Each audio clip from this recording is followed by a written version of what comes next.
Hello students. In previous lecture we have studied about the subordinating conjunctions. त्यात आपण बघितलं when, whenever, while, because, as if, as, so that, unless, even though, then हे conjunction आपण study केले. आता पुढचे काही कंजंक्शन आपण बघूया. पुढचं कंजंक्शन आहे so that. त्याचं एक्झाम्पल आपण बघूया. This man is so weak that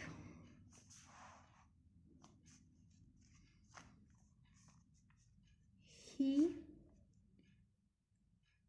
cannot walk. आता आपण मागच्या लेक्चरमध्ये पण सो दॅट हे कंजंक्शन बघितलं होतं, पण ते सो दॅट कंजंक्शन जे होतं ते आपली फ्रेज होती. फ्रेज म्हणजे काय, सो आणि दॅट हे दोन्ही वर्ड एकत्र आपण वापरले होते. आता हे जे कंजंक्शन आहे सो दॅट, इथे सो आणि दॅट ही फ्रेज नाही आहे.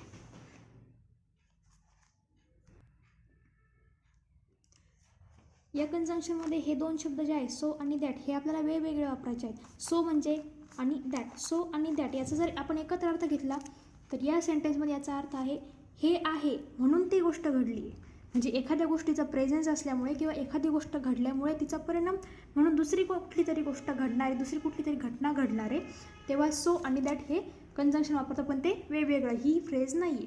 आता आपण याचा अर्थ बघूया. This man is so weak that he cannot walk. This man is so weak, तो माणूस खूप वीक आहे, तो माणूस खूप वीक आहे म्हणून तो चालू शकणार नाही. हे दोन सेंटेन्स झाले आपले. This man is so weak he cannot walk हे दोन सेंटेन्स झाले. तर आपण त्याला कशाने कनेक्ट केलं आहे, सो दॅट ह्या फ्रेजने, ह्या कंजंक्शनने आपण कनेक्ट केलं आहे. म्हणून काय झालं, पहिल्या वाक्यामध्ये जी घटना आहे किंवा जी गोष्ट आहे ही the man is so weak म्हणजे ही एक घटना आहे आपली, आणि ही कॅनॉट वॉक ही दुसरी घटना आहे. ह्या दोन्ही घटना आपल्याला एकत्र करायच्या, किंवा पहिल्या घटनेचा परिणाम म्हणून दुसरी घटना आहे, किंवा दुसरी घटना जी घडली आहे ती कशाचा तरी परिणाम म्हणून घडली आहे, म्हणून आपण इथे सो दॅट हे कंजंक्शन वापरले. त्यानंतर पुढचं कंजंक्शन जे आपलं आहे आफ्टर. आफ्टर म्हणजे हे अगदी सोपं कंजंक्शन आहे, आपण हे डेली लाईफमध्ये आपण नेहमी वापरतो. आफ्टर म्हणजे त्यानंतर. त्याचं एक्झाम्पल आपण बघूया. After he had learn to drive Virat felt more independent. काय घेतलं आहे आपण sentence, after he had learn to drive Virat felt more independent. After he had learn to drive हे आपलं एक सेंटेन्स झालं, and Virat felt more independent. आता ह्या दोन घटना आहेत, वेगवेगळ्या घटना आहेत. विराट फेल्ट मोर इंडिपेंडंट, त्याला खूप स्वावलंबी असल्यासारखं वाटतंय. का वाटतंय, कशावरून वाटतंय, काहीच माहीत नाही. पहिलं वाक्य आपण घेतलं after he had learn to drive, त्याने ड्रायव्हिंग किंवा त्याने गाडी चालवायला शिकल्यानंतर किंवा त्याने गाडी चालवायला शिकलं आणि त्यानंतर त्याला खूप स्वावलंबी असल्यासारखं वाटतंय. म्हणून आपण इथे काय, आफ्टर म्हणजे त्यानंतर एखादी गोष्ट घडली आहे आणि त्या गोष्टीनंतर, त्या गोष्टीचा परिणाम, त्या गोष्टीनंतर दुसरी एखादी घटना घडली आहे, तेव्हा आपण आफ्टर हे कंजंक्शन वापरतो. आता इथे आपण हे वाक्याच्या सुरुवातीला वापरले, पण काही केसेसमध्ये हे कंजंक्शन वाक्याच्या मध्ये सुद्धा वापरलं जातं. तसं त्याची जी पोझिशन आहे वाक्यामध्ये, त्याचं जे स्थान आहे ते असं काही स्पेसिफिक नाही आहे, किंवा सुरुवातीलाच वापरलं पाहिजे किंवा नंतरच वापरलं पाहिजे किंवा मध्येच वापरलं पाहिजे असं नाही आहे. जसं वाक्य असेल, जशी घटना असेल त्यानुसार त्याचं स्थान बदलतं. पुढचं जे आपलं कंजंक्शन आहे ते आहे अल्दो. त्याचं एक्झाम्पल आपण बघूया. Although she prayed hard, her prayer was not answered. या वाक्याचा आपण अगोदर मिनिंग समजून घेऊया.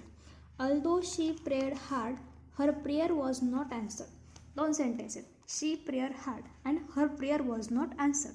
आता अल्दो शी प्रेयर हार्ड, तिने एवढी हार्ड प्रार्थना करून सुद्धा, तिने एवढी मनापासून किंवा कठीण प्रार्थना करून सुद्धा तिच्या प्रार्थनेला उत्तर आलं नाही.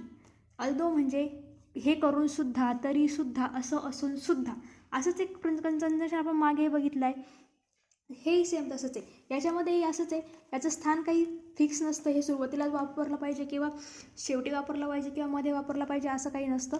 वाक्याच्या अर्थानुसार किंवा वाक्याच्या जे आपल्या सेंटेन्सचं जे कन्स्ट्रक्शन आहे त्यानुसार कंजंक्शनचे पोझिशन बदलत असते. त्यानंतर आपलं पुढचं कंजंक्शन आहे सीइंग दॅट. सीइंग दॅट हेच कमिटमेंट टाईप कंजंक्शन आहे. म्हणजे याचा यूज सेंटेन्समध्ये कमिटमेंट शो करण्यासाठी किंवा एखादं प्रॉमिस शो करण्यासाठी किंवा मी जर ही गोष्ट केली तर तू ही गोष्ट करशीलच किंवा करावीच लागेल, ही कमिटमेंट दाखवण्यासाठी सीइंग दॅट हे कंजंक्शन वापरलं जातं. त्याचं एक्झाम्पल आपण बघूया. I shall give you this book seeing that you promise to return it in time. काय सेंटेन्स आहे आपलं? I shall give you this book seeing that you promise to return this book. मी हे book तुला देईल. कधी देईल? जर तू हे बुक वेळेत परत करण्याचं प्रॉमिस देणार असशील तरच मी तुला हे बुक देईल, असं हे या वाक्याचा अर्थ होतो. आता इथे सीइंग दॅट आपण कुठे घेतला आहे? दोन्ही वाक्यांच्या मध्ये. I shall give you this book, हे बुक मी तुला देईल. दिलाय का? नाही. देईल. कधी देईल? Don't know. म्हणून आपलं नेक्स्ट सेंटेन्स काय? You promise to return it in time. तू जर वेळेत ते परत करण्याचं प्रॉमिस देणार असशील तर मी तुला हे बुक परत देईल. म्हणून आपल्या इथे काय सीइंग दॅट या कंजंक्शनने आपण हे दोन सेंटेन्स जोडले आहेत. ह्या दोन्हींचा एकमेकांशी संबंध आहे, पण तो सीइंग दॅट हे कंजंक्शन जर काढलं तर आपल्याला तो कळणार आहे का? नाही. म्हणून इथे आपली कमिटमेंट दाखवली. काय कमिटमेंट आहे? की हे पुस्तक तू वेळेत मला परत देशील, आणि असं प्रॉमिस किंवा अशी कमिटमेंट जर तू देणार असेल तरच मी तुला हे बुक देईल, असं या वाक्याचा अर्थ होतो. म्हणून आपण सीइंग दॅट हे कंजंक्शन इथे वापरलं आहे, जे कमिटमेंट शो करतं या सेंटेन्समधली. आता आपलं पुढच्या कंजंक्शनचा टाईप आहे, आपला थर्ड टाईप आपण बघणार आहोत आता. That is कोरिलेटिव्ह conjunction.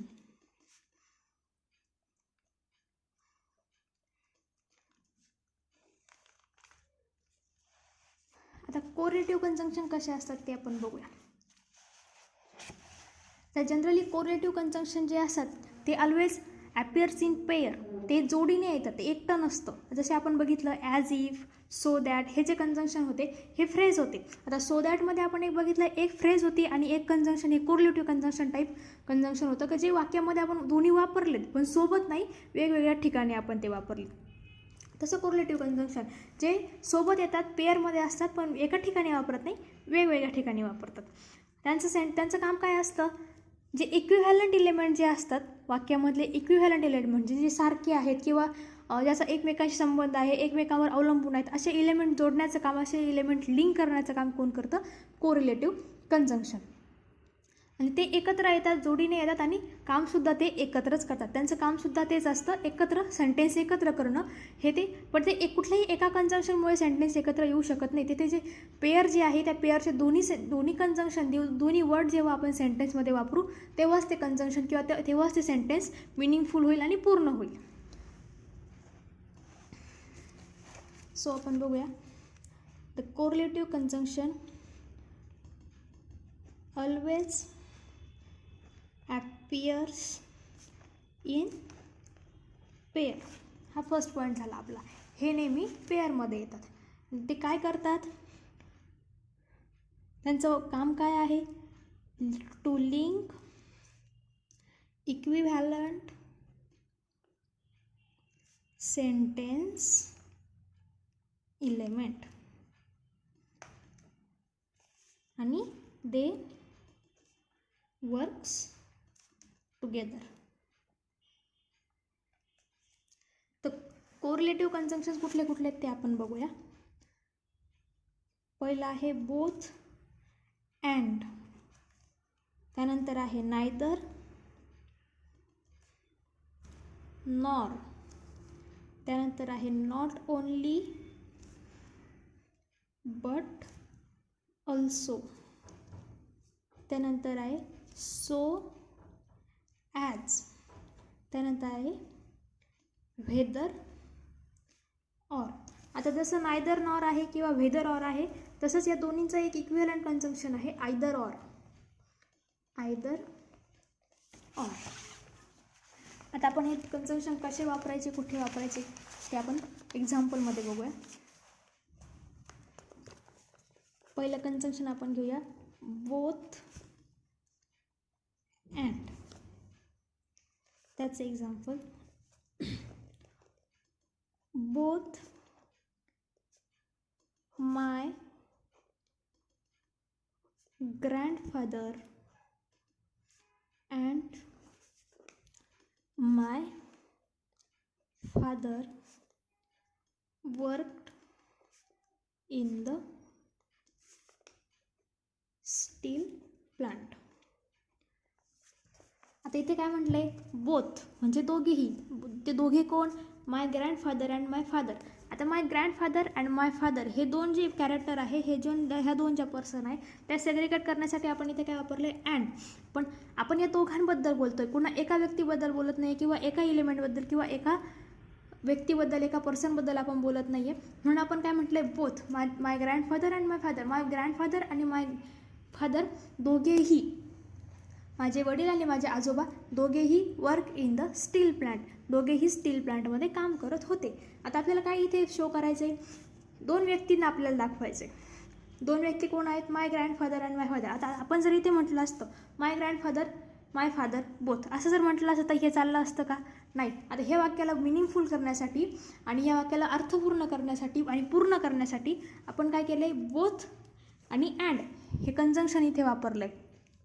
आता इथे आपण दुसरे कंजंक्शन वापरू शकलो असतो, पण हे कंजंक्शन वापरल्याने हे वाक्याला काय झालं आहे, अर्थपूर्ण हे वाक्य झालं आहे. म्हणून आपण इथे बोथ आणि अँड हे कंजंक्शन वापरलं आहे, का जे रिलेशन्स दाखवतात एकमेकांमधले. जे आता आपण वरती बघितल्याप्रमाणे हे दोन्ही पेअरमध्ये आलेत, एकत्र काम करत आहेत आणि हे काय करत आहेत, सेंटेन्स किंवा सेंटेन्समधले एलिमेंट जे आहे ते लिंक करण्याचं काम करत आहे, एकमेकांना जोडण्याचं काम करतात. पुढचं कंजंक्शन आहे नायदर नॉर. त्याचं एक्झाम्पल आपण बघूया. There is neither some tea here nor some office. There is neither some tea here. इथे चहा नाही, इथे काही चहा नाही किंवा कॉफी नाही, सॉरी, इथे चहाही नाही आणि कॉफी नाही. हे निगेटिव्ह सेंटेन्स आहे. जनरली निगेटिव्ह सेंटेन्समधली निगेटिव्ह थिंग दाखवण्यासाठी किंवा एखाद्या सेंटेन्समधली निगेटिव्ह थिंग जी आहे ती दाखवण्यासाठी नायदर नॉर हे कंजंक्शन वापरलं जातं.